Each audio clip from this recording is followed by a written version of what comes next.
ng mga produktong petrolyo, lalong-lalo na yung diesel. Puta, Secretary rin, wala kang ginawang mabuti sa mamamayang Pilipino, lalo na sa mga tsuper at motorista.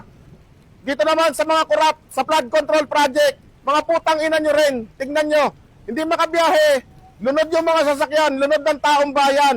Papaano yung pondo na para sa flood control, binubulsa nyo? Ginagamit nyo sa pagpapayaman, ginagamit nyo sa pagpapasarap. Mga putang ina nyo, hanggang kailan kayo magnanakaw sa taong bayan? Hanggang kailan nyo pahihirapan ang mamamayang Pilipino na malubog sa baha? Sana pagdating ng araw, kayo yung makita namin na palutang-lutang dito sa baha, mga putang ina nyo. Putang ina nyong mga kurap, sana mapanood nyo to.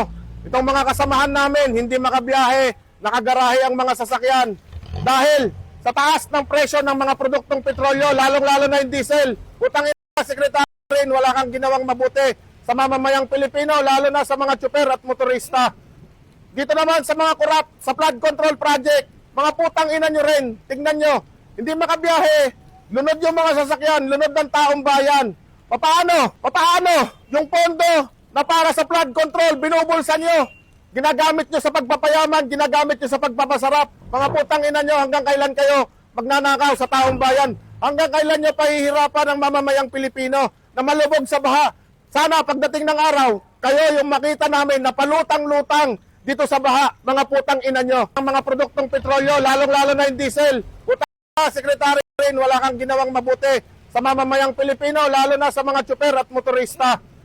Dito naman sa mga korap, sa flood control project, mga putang ina nyo rin, tingnan nyo, hindi makabiyahe, lunod yung mga sasakyan, lunod ng taong bayan. Papaano yung pondo na para sa flood control, binubulsa nyo?